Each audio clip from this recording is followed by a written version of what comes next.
The real truth is that we cannot stop this. At some point, you have to really put on the money printer to service the debt, to pay for the military, to pay for everything in there, because otherwise the whole system breaks down. There will always come up some excuse, some reason why they print more money. This is just, I think, a matter of time till we really get more liquidity. And then I think Bitcoin will be the big winner in there because it's the most scarce asset and it's the best money. We all thought 2025 was the year. 2026 may be the year. Maybe it's not. Maybe we're waiting another year or two. But if you see the structural framework of how this all plays out, the only real question is, how do I position myself accordingly? How do I get the most beneficial position for me, for what I believe? And how do I make sure I don't get shaken out of that? Welcome back to Hosting Bitcoin, where we sit down with the people who are building sovereignty and speaking truth in a noisy world, especially in the Bitcoin space. And today's guest is someone who you may know. We've had him on the show before, but today we're here to hear about his journey, what's happened over the last year, how he's changed his approach to storytelling, any new projects he's been working on, and just get his sense of what we're looking at in the Bitcoin market today. Robin Seyr is here talking about what he's been doing for the last year, the market leading into 2026, companies that he's started to build, ways that he's reimagined his brand, his media, and the way he communicates to his audience. And today we'll talk about creativity, transitions, the way that you show up with integrity in your own life, and what it means to use your voice in service of what you believe in. Robin, welcome back on to Hosting Bitcoin. It's good to see you again. It is so lovely to be back on. Like it has been like a year or something like that since the last time. It's been a pleasure being on, and thank you so much for re-inviting me. Yeah, I've been really enjoying keeping up with you. You know, it's been about a year since we talked publicly on a recorded medium, but we've seen each other a few times over the last year and had a couple conversations. I've really enjoyed getting to see not just your personal evolution, but how you think about your business, how you think about what you're really building in the space. So excited to talk. I mean, we've got a lot of things that we can cover today. I would love to start with, since the last time we talked, you know, what has changed for you? What have you noticed has evolved in the Bitcoin space? Just like a retrospective over the last year from someone who not only has a great understanding of what we're doing in this industry, but you speak to hundreds of people who all have their own domains of expertise. And so you get kind of a lot of inside baseball from something that's very quickly evolving. Just love to get your retrospective. Yeah, it's interesting because I have now over 600 different guests on my podcast. So I'm slowly approaching the 1,000. I think there's like a exponential curve coming in where the last like 200-300 guests will be a lot harder because like it's just like I have a high quality standard now, and I'm re-inviting people, and like it will get harder and harder to find new people in the space. But I will 100% get to 1,000 people. Just like I want to say, I spoke with 1,000 Bitcoiners on my podcast. I just want to say that maybe in 2-3 years, I don't know.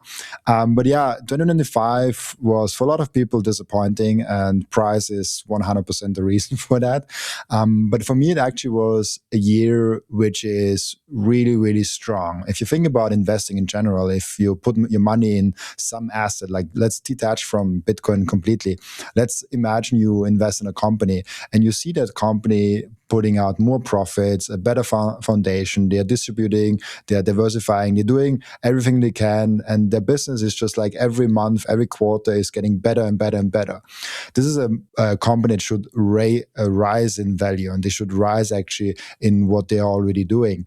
But if you see at the same time that the underlying business is increasing and is getting better and better over time, and at the same time the value of the stock is going down, this usually, if it doesn't come down from like a huge like overvaluation thing, usually means there's a lot of value in there. This is like, okay, the business is improving, but the stock market hasn't caught up to that.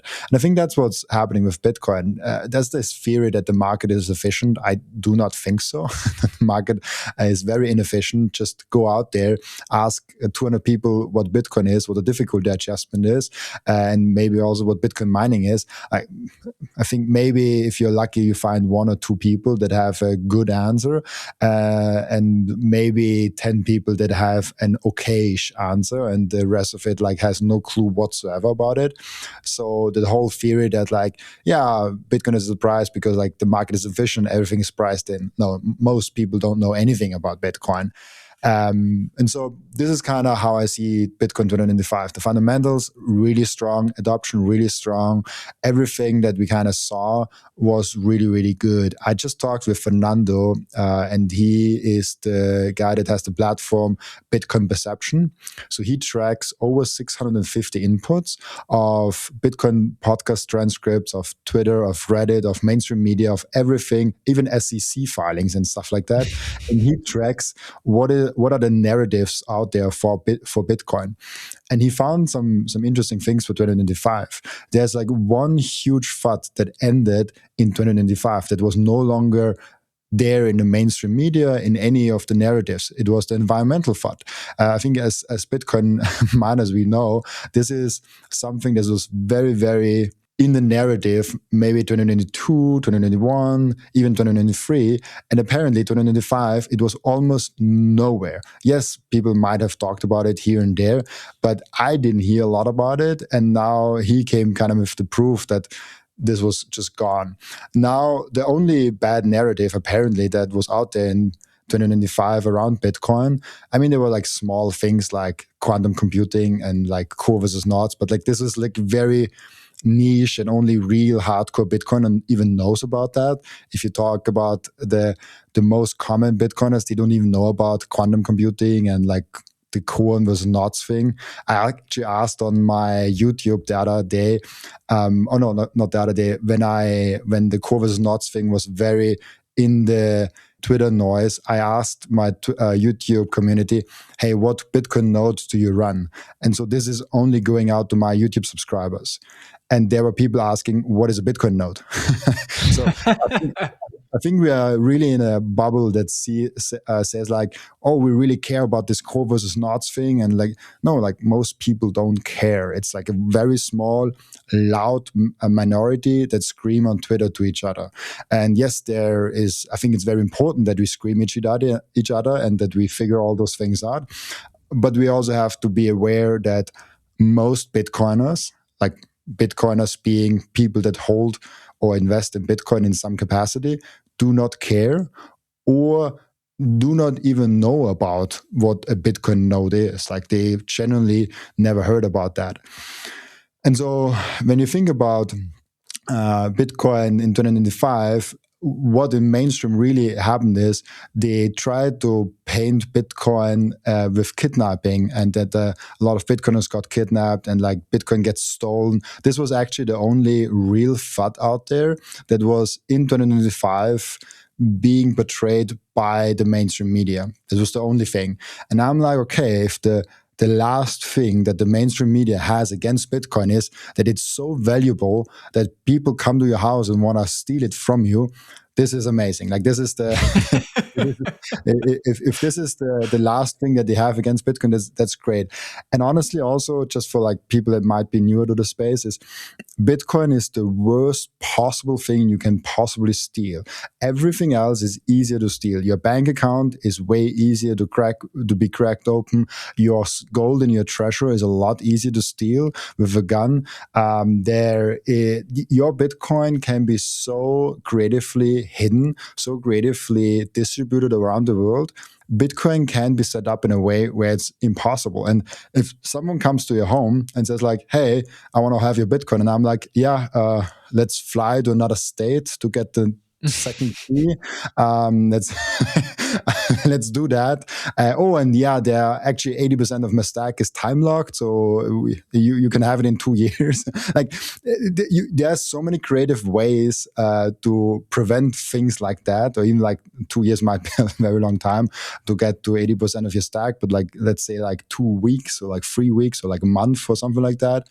The risk of not getting to the Bitcoin if you want to steal it is so high in terms of if you just go there and have some gold in the home, you can just like take it, or like some cash or something like that. So like, and also bank accounts, like they are very weak in the security. And I'm always shocked by how bad people secure passwords. So this was a very long answer to a simple question, but basically, I think the FUD has been disappeared in Bitcoin. There's not a real substance like arguments now against Bitcoin that hasn't been debunked already in a very good and scientific way.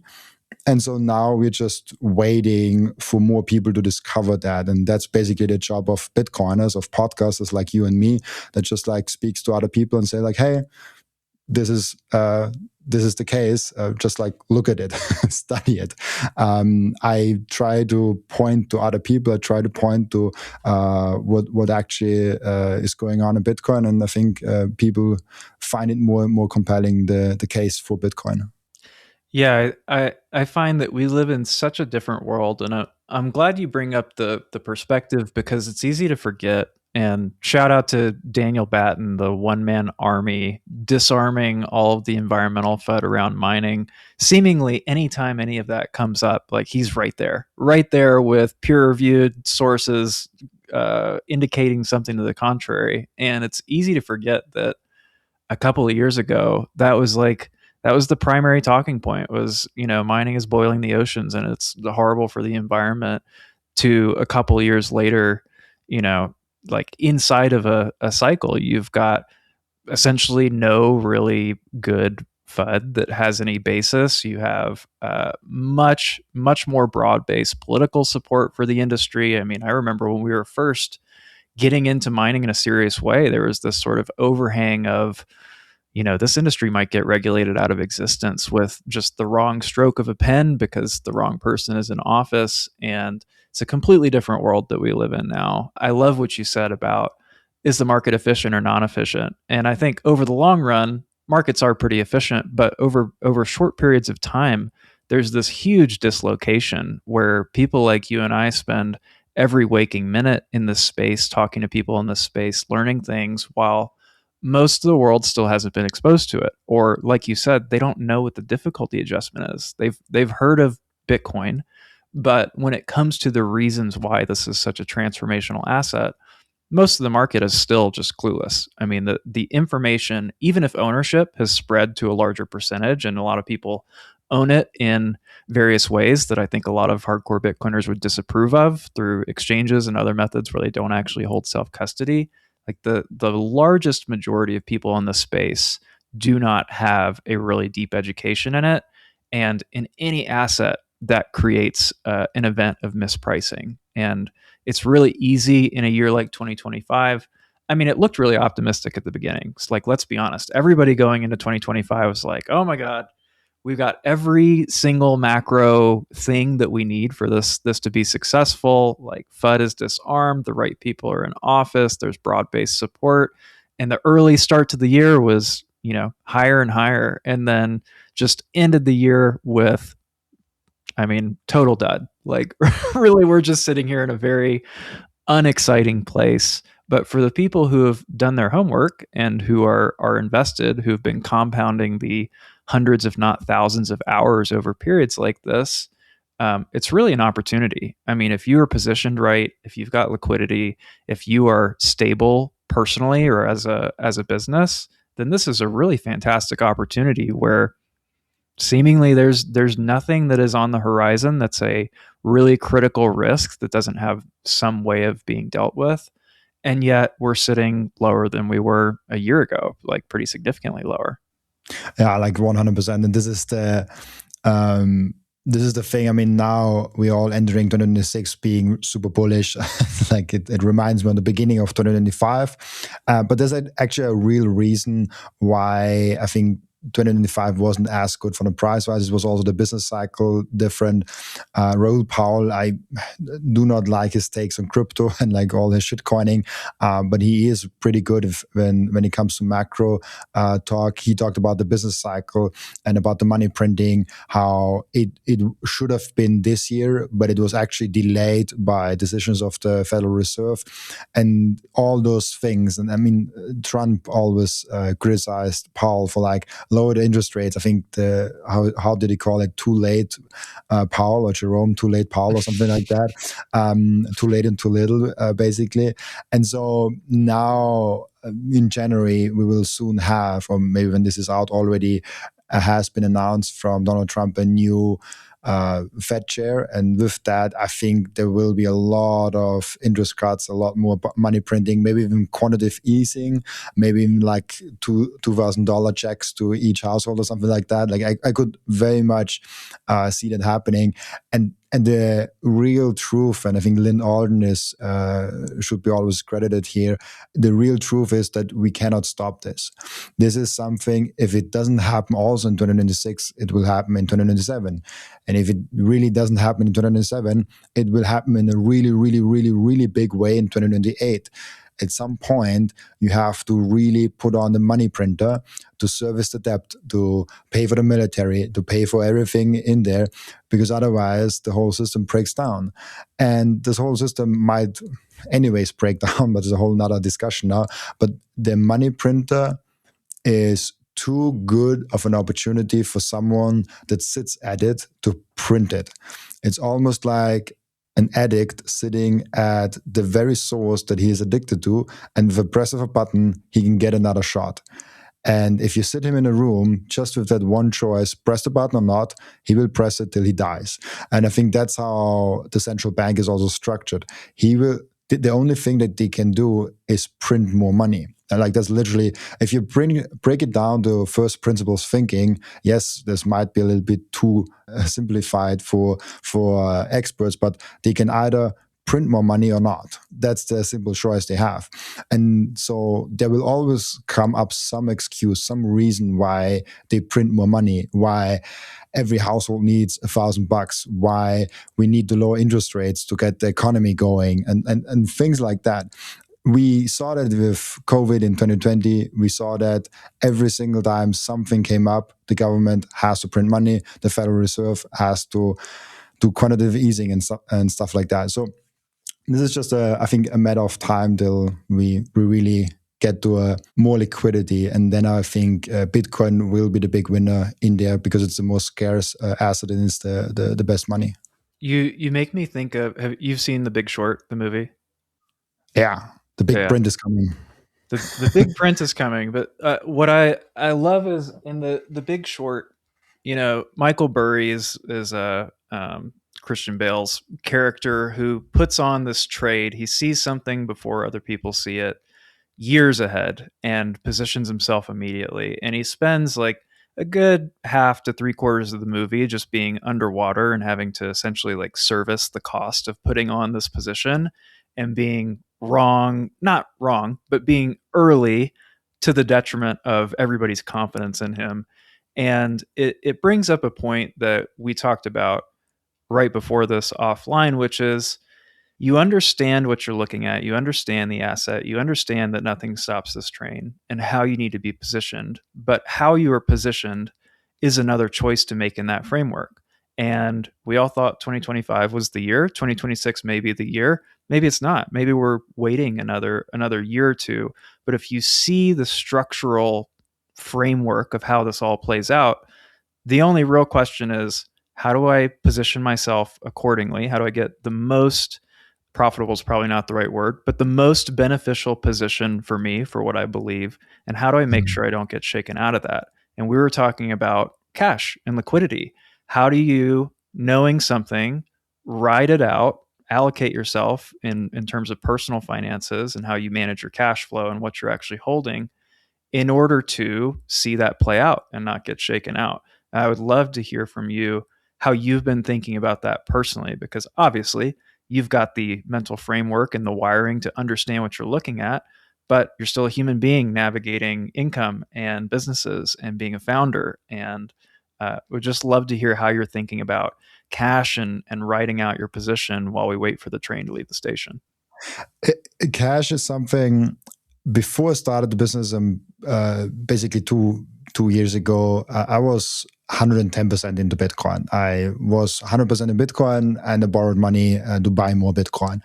I was like as deep as you possibly could be in Bitcoin.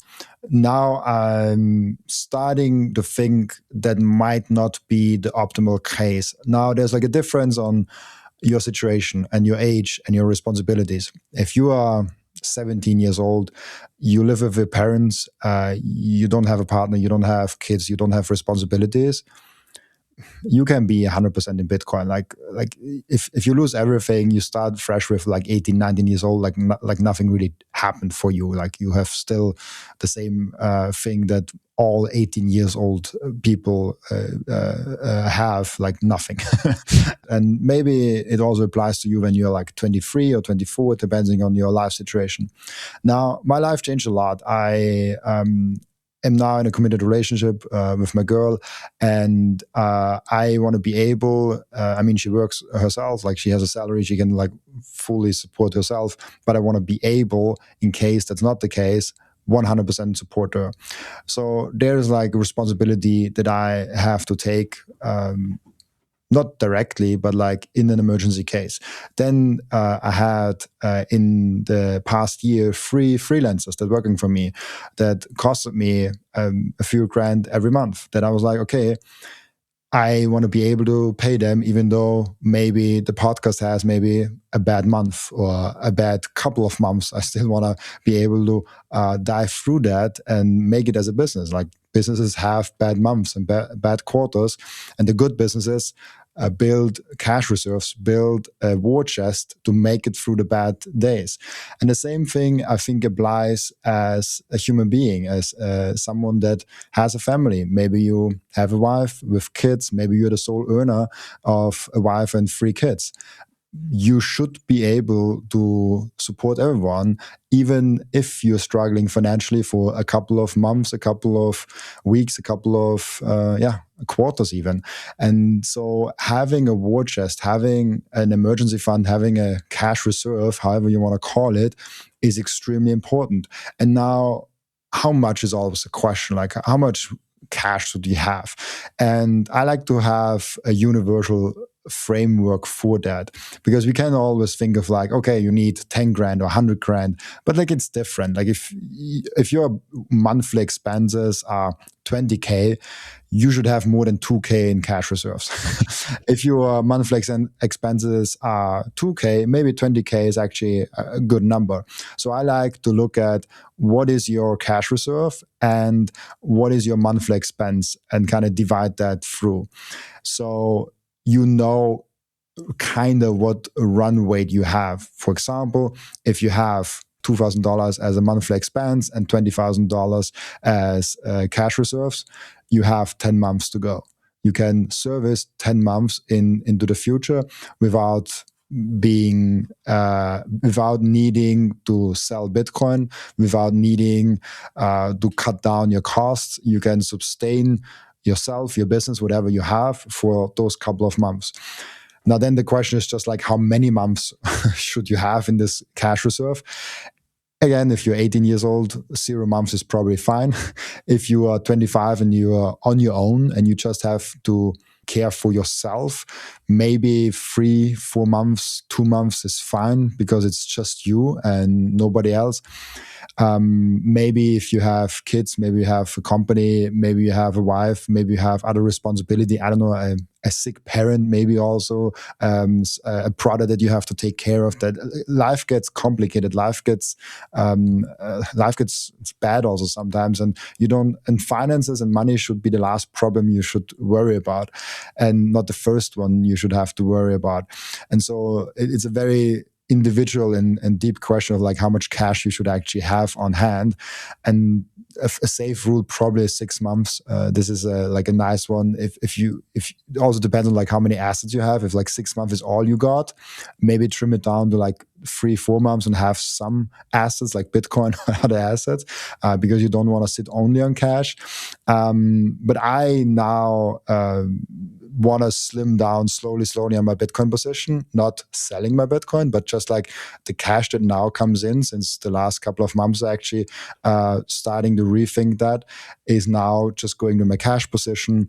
And maybe strategy. I talked about that in the live stream and I made some tweets about it, that I'm researching that stock. And I know it's a shame. I've already talked to so many strategy geniuses and I've never really researched it myself. I know I'm late to strategy. I heard it a lot in the comments already. But I think it's a good price point also, now 60% down from the last 6 months. So maybe I'm also allocating a little bit there, which gives me more flexibility. Because strategy is better embedded in the traditional financial space. It's easier to borrow against it. It's easier to do things in the traditional financial space than it is with Bitcoin. But back to the cash reserve, I think it's very important, especially for those lunatics like me, that go all in and just like have only Bitcoin, and maybe rethink what life might throw at you. And it might actually be something easy as your car breaks down. You need a new lawnmower. You need a new thing that you haven't calculated in your cash flow. And maybe the cash flow is 2 months a little bit lower than it used to be. And at the same time, you need a new car. And you don't want to be in a pickle where, oh, now I have to make rearrangements because I cannot buy the new car outside of selling the Bitcoin. And maybe in the same time also Bitcoin is crashing down. Life throws challenges at you that you don't even know about. And so it's having that small war chest is very important. And up until 4 months, I haven't understood it myself. And I'm now just waking up to the reality of it being important for you to finance your life. Now, there are different strategies with cash reserves and what is actually is a cash reserve.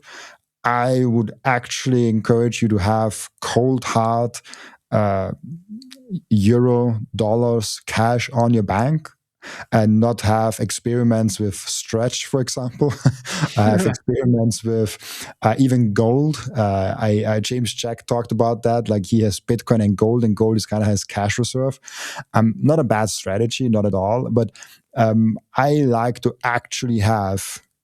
Right now, I actually don't have, but I actually like to like slowly build that out to actually have cash reserves and Bitcoin and maybe other investments if you like. So do actually have a reserve. Yes, there might be interesting income strategies that you do with Stretch. Maybe if you want to build income, mining is a better strategy in Bitcoin. And so like there are different strategies, but you should always start with the assumption that you might need a cash reserve.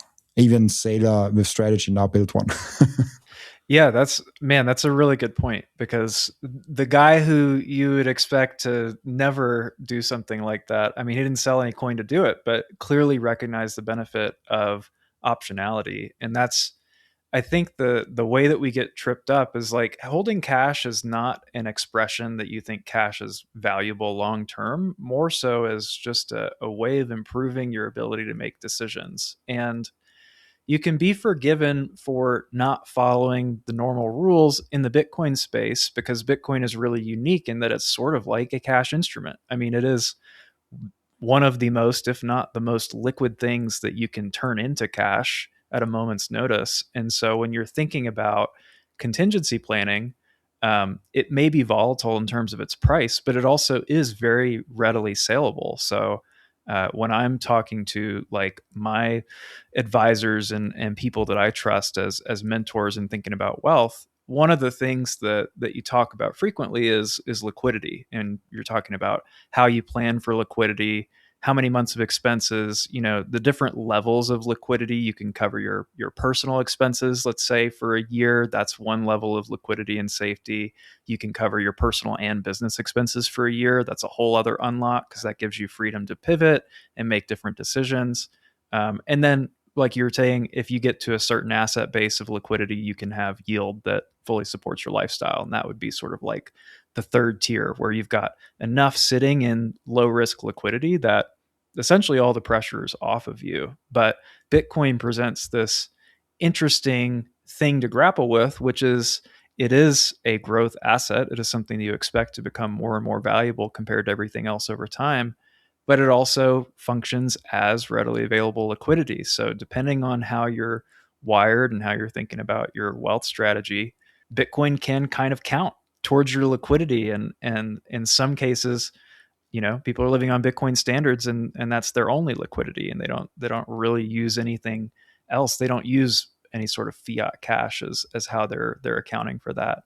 And it's just an interesting thing to navigate, because there's never really been an asset like that. I mean, you brought up gold, which is another sort of, like, we'll call it cash equivalent, but it's also in a sense a growth asset when you're talking about an environment like we're in today, where the debasement trade is flee to hard forms of money.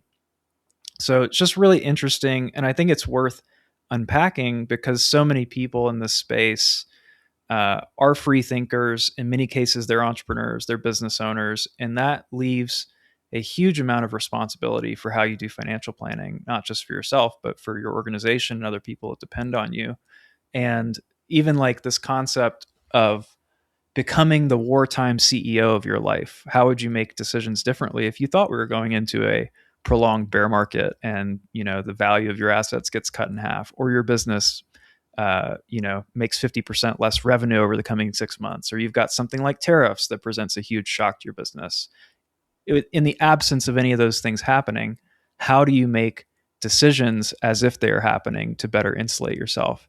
And I know you've done several things in business this year that I would love to hear more about. One is microseed, which would be really interesting to talk about and get some background on that. But you also made other pivots in how you think about your business, how you structure it, how you structure your time. So maybe start wherever you want with that. But a lot of ways that you've revamped the way that you approach your business.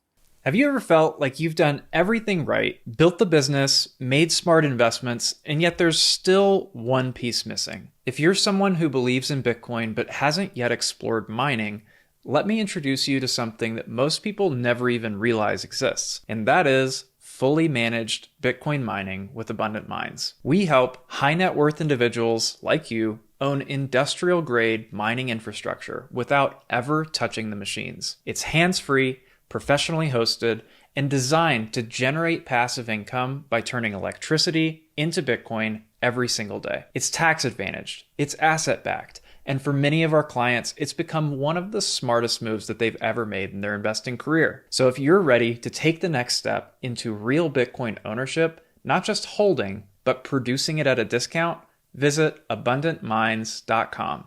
That's abundantminds.com, and see why this strategy is changing the game for serious investors. It's funny because I started my business not knowing that I start a business. It's like, I think a lot of content creators do it that way because they just do something because they really like it. And yes, there might be content creators that do it because they want to get rich. They usually don't make it because content creation is something that takes a very long time to even get the first dollar across. There are other ways of businesses that you can get the first 100,000, even 10,000 bucks a lot easier than with content creation. I needed almost 2 years to get the first dollar with content creation. A lot of people only look at my podcast and see like, oh, like 3 months after he started the podcast, he already had his first sponsor and he already got payouts and the ad revenue from YouTube also. This wasn't really the start of my journey. 1.5, almost 2 years before that, I started posting every single day, 10 tweets per day on average, for, I think it was 2023 was the year, yeah. And I was spending every single day 2 to 3, sometimes even 4 hours next to my full-time job on doing exactly that. Stood up at 5 a.m. until it was like 8, 9 a.m. I did only that. This was basically the first business I started and created. And when I started the podcast, like I did it from 1,500. From 1.5 years, I went from 0 to like 7,000, 8,000 followers, and this was really the building up for the podcast. This gave me the network. This gave me some authority. This gave me some context. This gave me some distribution for the podcast to be able to even launch the podcast. Otherwise, the podcast would have been a lot harder to get off the ground. And so this is just like out of the way. I think content creators usually start off with like, hey, I really like doing that, and maybe one day I get a payoff. Maybe one day I get something from that. But it's I looked at more at as a video game. I looked more at it as something I really like doing, and if I do it as I would start a startup, maybe it will become a startup one day. Like, if that makes sense. If I really try hard and not do it as a hobby, but do it every single day, put a lot of work and hustle in there, maybe one day it actually will become a business. So this is just for the start. Then when I started the business, I came to the point where it got more popular, it got better, and there was cash flow all of a sudden coming in. And then there was all of a sudden more cash flow coming in than my previous job earned me as a salary. And the cash flow, because I was just like one guy, was basically my salary. And this was an interesting moment because I earned the most money I ever earned. But I also worked as hard as I ever worked. I still did my tweets. I still did the podcast. I did it every single day, the podcast. I did all the post-production myself, all the producing myself, all the tweets myself. I started going to conferences because conferences started to invite me. And this led me to be completely overwhelmed in, I think, November 2024 it was. Yeah, November 2024 it was, where I remember it very strongly because like it was really a hard turning point for me. And it was the point for me where I know I have to outsource things. I know I have to get other people involved. And I know also your podcast, when you were on, helped me a lot because you gave me the book, Buy Back Your Time, I think it was the title, which helped me a lot through that journey. But it was really the moment where it was a Sunday and I was extremely stressed because like I had the podcast going out and I had all those things going on. And it was just after a conference. And I went out on lunch with my girlfriend. And I couldn't relax. I don't know if you ever really worked hard, you will probably know this feeling. When you try to come down, you still can't. Your body is still in like this hustle mode, in this like really working hard mode. And so at this lunch, I told her in the middle of the lunch, like I feel like I have a heart attack. Like I feel like there's something like brewing, and I feel like there's like something bad going on. Like I'm so stressed right now, even though I'm just sitting here in a nice restaurant and eating some pasta in an Italian restaurant. It should be like a nice, calm time. And we went back home. She laid me down, like she cared for me, like she did a wonderful job. And like I eventually came down on then Sunday. The next day, it was even worse because I missed a lot of work that Sunday afternoon that I did. And then I woke up, I started to do work and I started to get all the messages, I get all the things, and I had to get that out. And it was 11 a.m. and I was like, oh wait, like I get a little bit like dizzy, and I was like, okay, it's too much now. I had yesterday this, I had this today. Nothing really happened, but I will go now to the doctor just to be safe. Like I don't want to lay in my apartment. My girlfriend was out in her work, so I would have been laying around alone. So I went to the doctor. I had 180 blood pressure. Like I was like really on the edge. And it was this day where I canceled like that week of podcast. And I was like, I have to change something. And 3 months later, I finally hired my first employee and then like 2 more. And then I had for the next year, like 3 freelancers. This was the first real pivot for me, where I went from I can't do that all alone. Either I have to do less or I do the same but with help. And so I basically went to all my sponsors and said, like, I need either more money or I will do less podcasts. And will you support me in that mission? And like, will you be a partner of that new era? All of them actually went for it, and all of them like actually were on board, which I'm like super super helpful for, because I didn't had any business myself. I didn't had a huge track record. I just like started this whole thing. And then I hired those people, and just 3 months after I hired all of them, I mean, it was a lot of struggle, like it's probably a whole nother podcast of like how to integrate them in the processes and how to actually build a successful person in your life that you previously did a task and now they are doing the task. But 3 months after I hired the last of the 3 persons, I had the best month ever. And then 3 months in a row, we kept on doing the best month ever. This was like middle of 2025. This was also like the all-time high of Bitcoin. And it was just like working really, really good. It was a great system, and I loved it. And then end of 2025, I wasn't overworked. I just had the moment where like I did it for 2 years now, every single day. Like I'm going to 700 episodes, and I felt like it doesn't add a lot of value. It feels very, very repetitive. And as a business owner, you always know like you have to do the repetitive and the boring tasks over and over and over again. This is what actually makes money, and not being creative and being like fancy with your business model. But I was like, I need to now stop everything I'm doing and rethink what I'm doing, rethink if maybe live streaming, maybe other contents, maybe pivoting to something else is now the right time. And this was a really weird time to do it because everything was working really good. Like every sponsor was super happy with it. I just launched my own company next to it, Microseed, was doing really good. And so it's a hard time to say, I want to change something if everything is working so good. Usually you change something if something is not working good.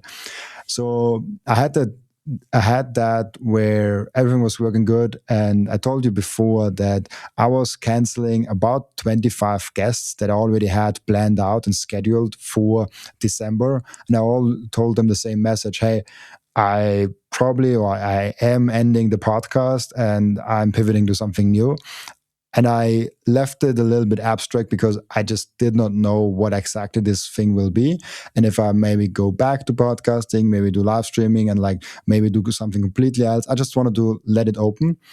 And this allowed me to have 2 weeks completely uninterrupted, no meetings, be a little bit bored even, and just think about things. Now, I came back to podcasting, but like only 4 times a week with live streaming in the mix. Might come a newsletter out, more focus on Microseed. And one interesting thing that happened is I had to tell my freelancers, I had to tell them, hey, I'm no longer doing this podcast thing.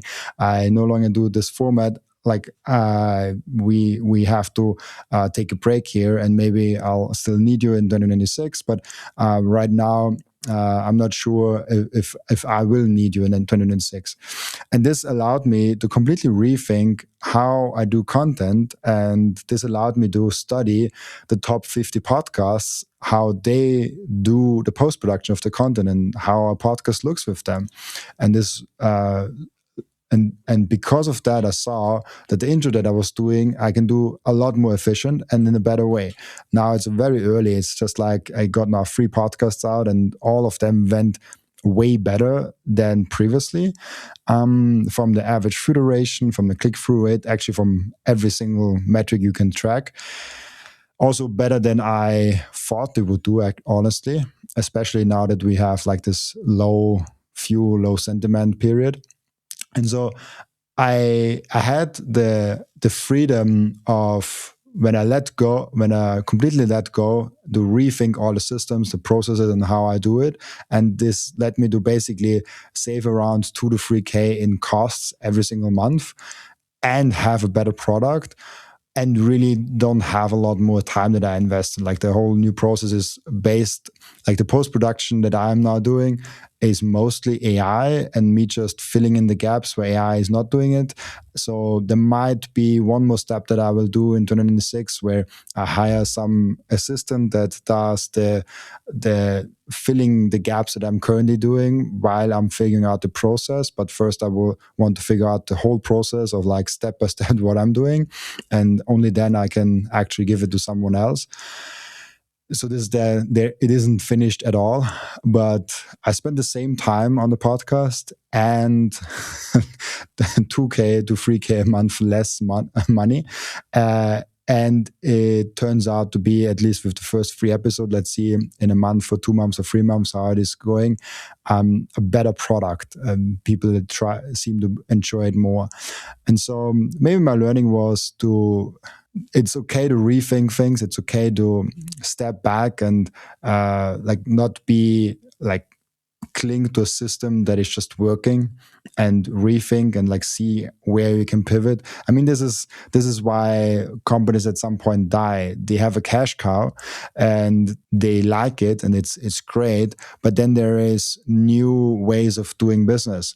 And the new way of doing business might actually cost them some money, might actually need some extra efforts. And so they don't do it because it's a money losing thing. And there's maybe a CFO sitting there that says like, hey, this makes a bunch of money. This is not making a bunch of money. Let's cut the thing that doesn't make a bunch of money. But maybe the thing that doesn't make a lot of money now is the thing that makes a bunch of money in like 10 years. For me, it was lucky because it actually makes more money. And it has a whole new process in it. Now, I will make a point, but then there's the whole micro seed thing in there, just to let you have a question in there if you have one. Yeah, we can come back to microseed, but I mean, you're speaking to exactly what I think a lot of entrepreneurs go through, and we've gone through this year, frankly, too, a lot. Is it's really easy to know that you need to change something when something's not working, but you can trap yourself at a certain level of results and a certain kind of lifestyle if you don't proactively renegotiate commitments, change the way that you're spending time, and really just take some time to reevaluate, am I doing the right things? Am I doing those things the right way? Because for the first year, like you said, you're just hustling. I mean, you're really just trying to get something off the ground. It working at all is a success. And then as you get to grow that, especially if it's just the fruits of your own labor, the next question is, how do I make this a little bit easier on myself? And you had 2 really good things that I want to dig a little bit deeper on. One was recognizing early in I think 2025 it was, you said, hey, I got to ask my sponsors for either more money or I've got to change the way that I'm doing this because this is clearly not going to work for a while. That's one point of courage, to have the ability to go and make that ask and renegotiate your commitments and what people are expecting from you and what you're expecting to deliver to them. And then again, at the end of the year, like everything's working fine, got a great system, really have nothing broken, but I'm tired. I want to reevaluate if this is really what I want to do. What do you think, or what advice would you have for someone who's in that situation where it's working, I'm making money, I'm successful, I'm growing, but I have this feeling like I'm trapped or I'm constrained, and I just know that I need to make a change, but maybe lacking the courage to renegotiate some of those commitments and reevaluate? There's 2 hearts in me. The first one is saying, if something is working, it's probably best to keep at it and just do the basics for a very long time with a very high commitment, and you will be extremely successful. I mean, this is the success formula of Joe Rogan. Like he done the podcast in a very similar way. He changed things around also. He actually did live streaming before and then start pre-recording episodes. He did Spotify. Like he did change a lot of things with the podcast, but like the thing is pretty much the same thing. So there's like one thing that you benefit from doing one thing for a very long time because you compound skills and knowledge and expertise in a field that you can really apply. But then you can change things around, that you stay with the same thing, but you actually change how you do that same thing. And my one and only advice that found is was really helpful for me, and it might sound now a little bit weird, but is boredom. Have time in your day where you don't do anything. No video games, no working, not even not maybe not even time with your partner, just like you being bored for like an hour.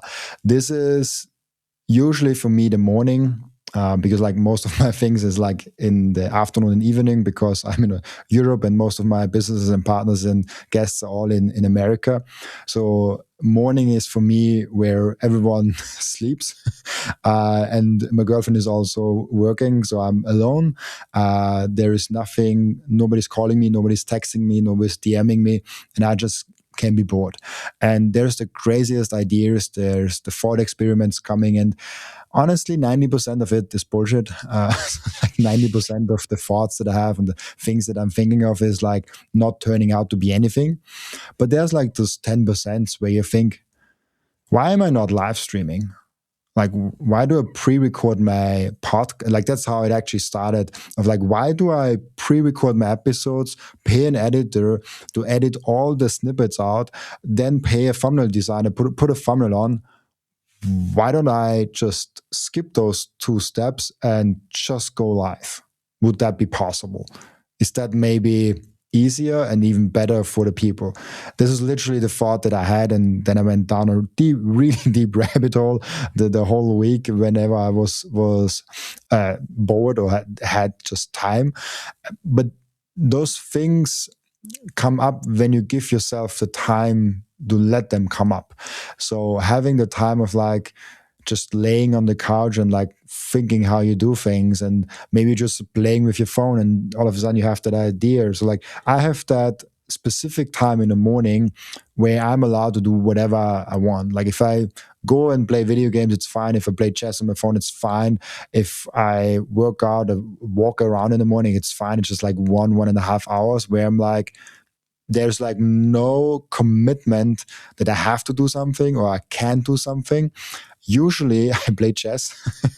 That's what I love the most. Is like actually like I play and then I wander off and I get inspired. It's a weird dynamic. I'm also playing at the same level of chess since like years. I'm not getting any better. I think it's just like therapy for me at this point.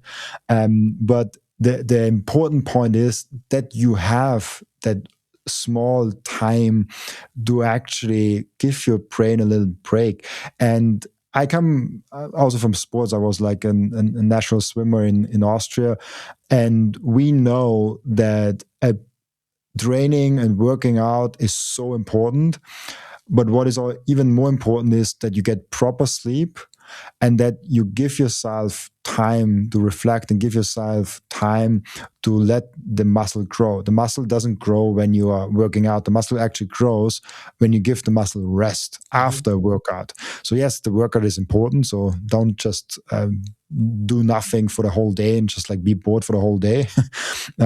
Actually, the best way of me be getting inspired when I'm bored is if I'm really obsessed and I forgot the word, but like obsessed describes it quite nicely. I'm obsessed with something and I'm working very hard towards something.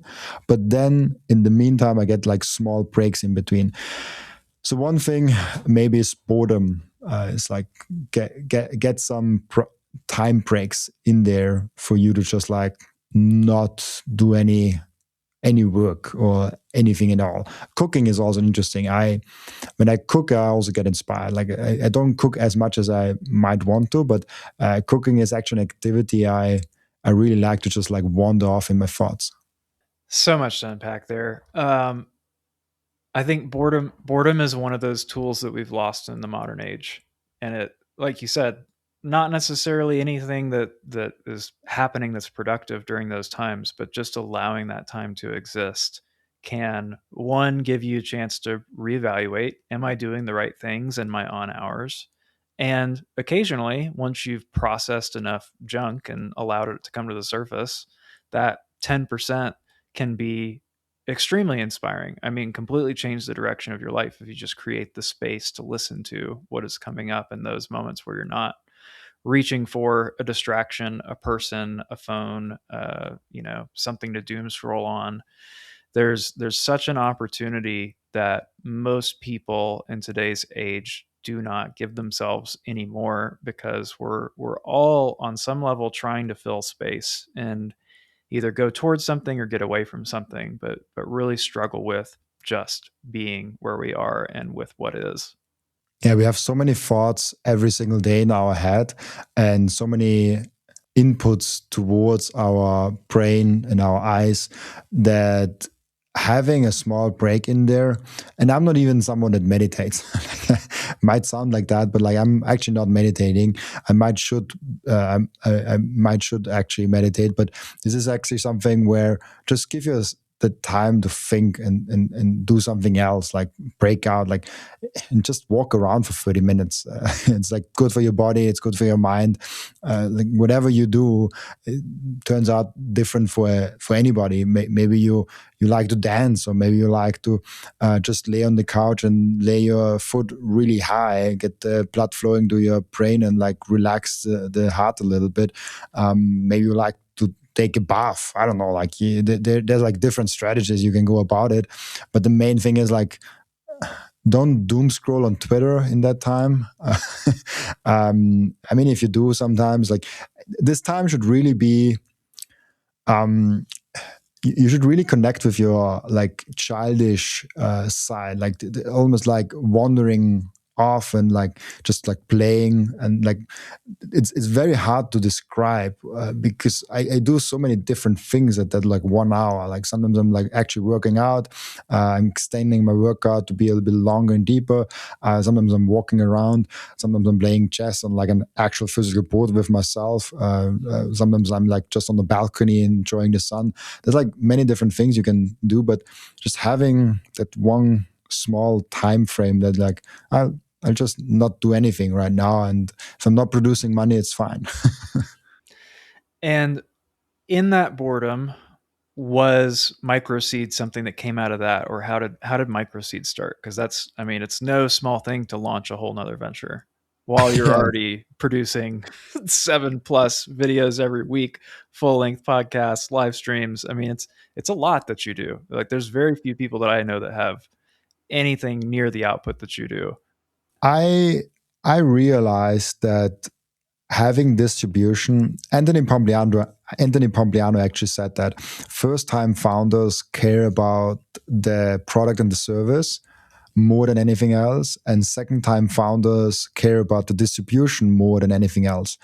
And I realized about a year ago that I have a lot of distribution. I saw the money I was making for the other businesses, and I was like, I could I not just like figure out a product or service also to that? Like I have the distribution, and I can just sell it. I mean, it's like harder than that, obviously. Like making a product and making successful companies, and not an easy task at all.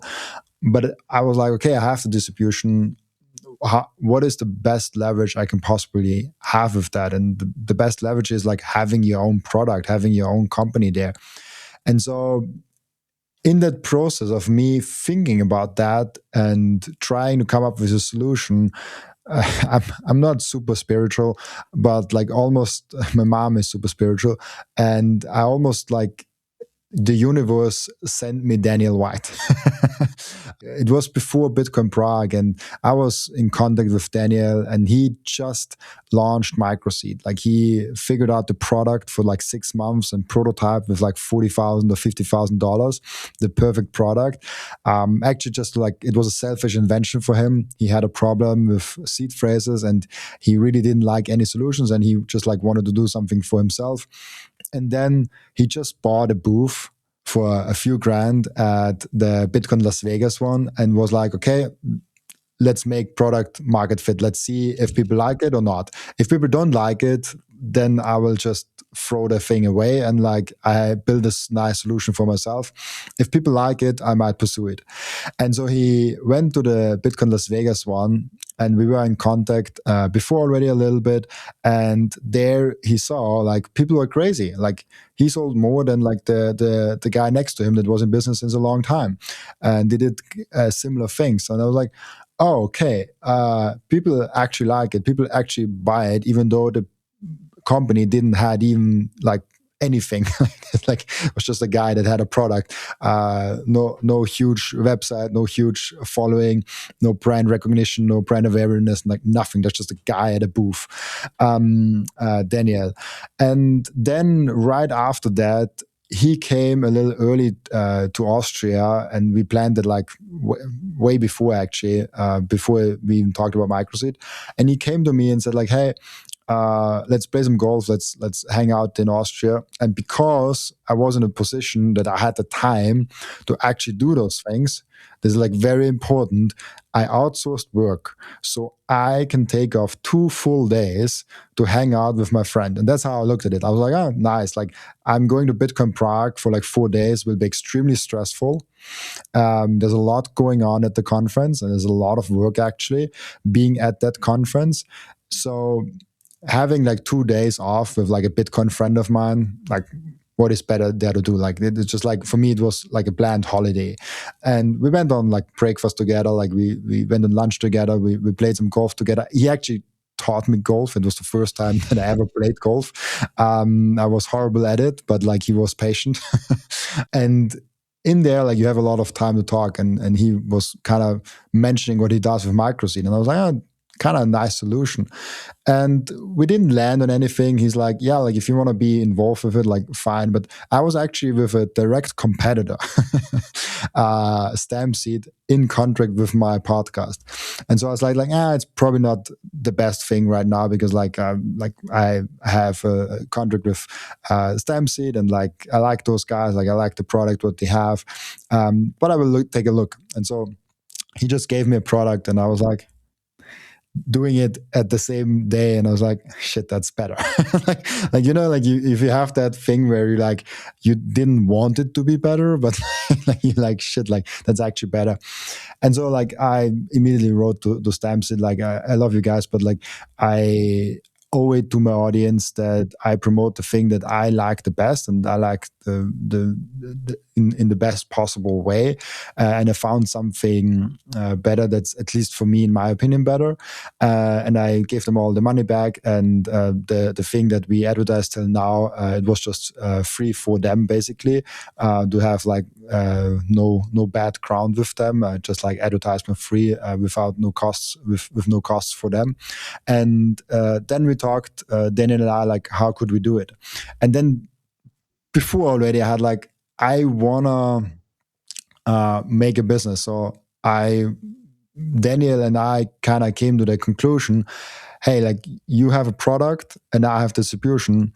And there was also another partner, Fritz, that is the third partner in microseed. Why don't we actually partner up? Not just like, hey, I promote your shit on my channel, but it's like actually like have a stake in the ownership in that business. And that's what we did. And the company was already not really existing. It was just like on his own name doing business. But like we then actually co-founded an LLC that I can also hold with my Austrian holding company, and all the legal stuff like was a lot harder than it sounds, to figure out all the legal stuff, and actually holding it from an Austrian perspective to be the most tax efficient and like not be complicated and all of that. I learned a lot about the tax system. I learned a lot about how hard it is to found a company that's not in your own country. Was not as easy as I thought it would be. And then we said like, hey, let's go for it, let's do it. And now I'm a co-founder. It's my first company that has actual product that I co-founded with. We're now running for like I guess a year now, like half a year since I'm involved, depending on how how you count the prototyping phase of the company. And it's been really cool, and being a part of that and being on the other side. I'm now onboarding affiliates to Microseed. We now have 10 affiliates finally on Microseed. Was really cool. And the nice thing about it is that people really love it. And actually, we have customers that just like sell it on their own and show it the website and like give it to other people. It's crazy for me to think about that. I was at Lugano, and there was a guy that walked around and showed people the microseed, and we didn't even know this guy. and he was just passionate about the product because he liked it so much, because like it's the tiniest version of a seed phrase that you can possibly have. But yeah, for people that don't know, like describe what is the product, because some people wouldn't be familiar with like Stampseed or know what microseed is. So usually, like Stampseed, if you know about it, like you just like stamp on a metal plate your 24 words. And Daniel thought about like, why isn't that possible on a standardized way, on something yet you can grab in like a store? And why isn't that possible like a lot smaller? So basically, why do I have to buy a new product each time for every new seed phrase? And why is it so huge that I can kill a person with it and I have to hide that thing? And so he came up with that neat little like table. It basically is just like a jig. We call it a jig, and there's like a rotating thing on it where it like has like 60 settings like that. And there you can put a washer. Maybe I have basically it's just like a washer that you find in any store, and you can screw that on. You put a table on there, and you have then those punches, and you basically punch just like your letters in there. And you get 60 letters in one line, and there's like 2 lines with it. And you get then 120 lines on 120 characters and 240 characters on the complete washer side. Now, I think I can quickly share a screen if that's possible.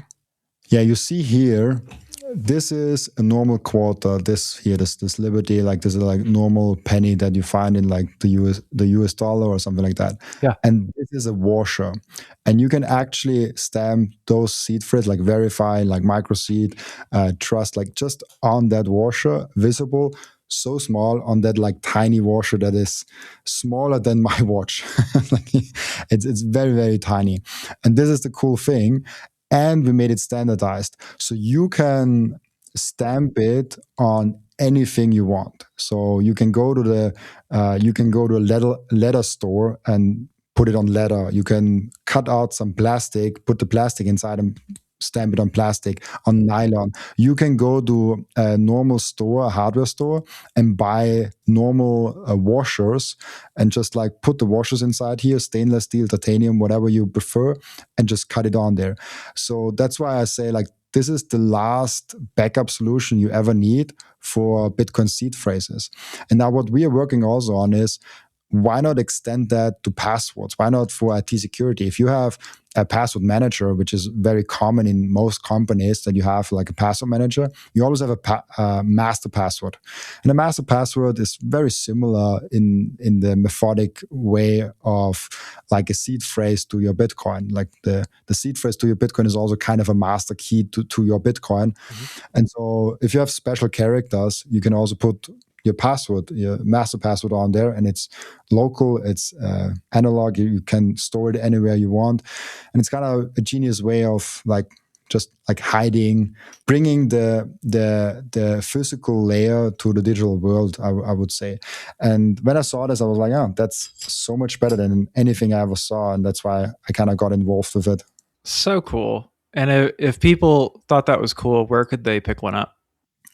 Microseed.io. So like maybe I saw it, but I can send it to you. It's or like if you go also to my Twitter, you can tap on the website of Microseed also very easily.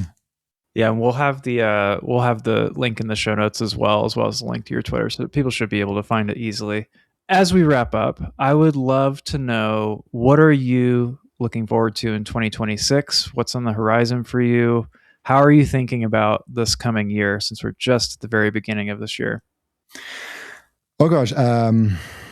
Also, I think for Bitcoin, I think we covered that already. That I think Bitcoin will be massively bullish. I think Bitcoin will be seeing a lot of liquidity in the market, which will be resulting in a very high Bitcoin price. I try to not make predictions, but I would be very surprised if we do not hit the 150K, maybe even like 200K in this year.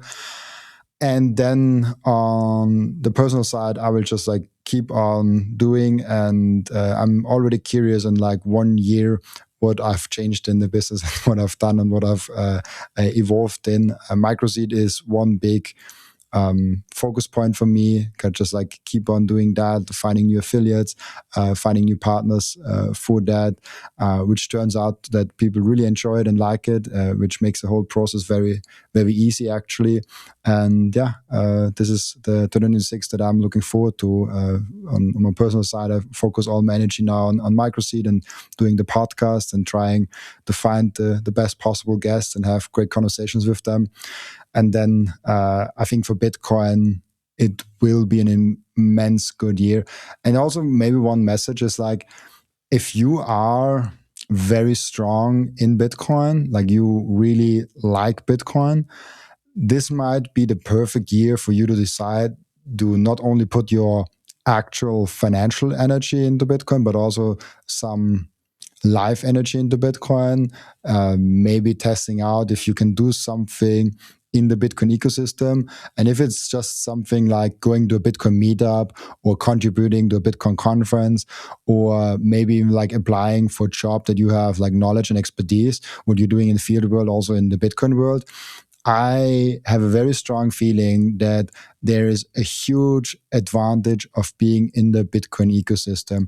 I talk about, and I will just briefly make that the three main advantages that you get with Bitcoin. The first being wealth. So like you get rich or like wealthier just like by adopting the Bitcoin standard because of number go up.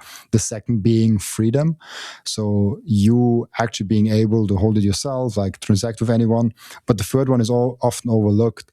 Bitcoin has a social layer, a community that is massively undervalued, massively underpriced. It's so valuable, the community and the people in the network that is in the Bitcoin ecosystem.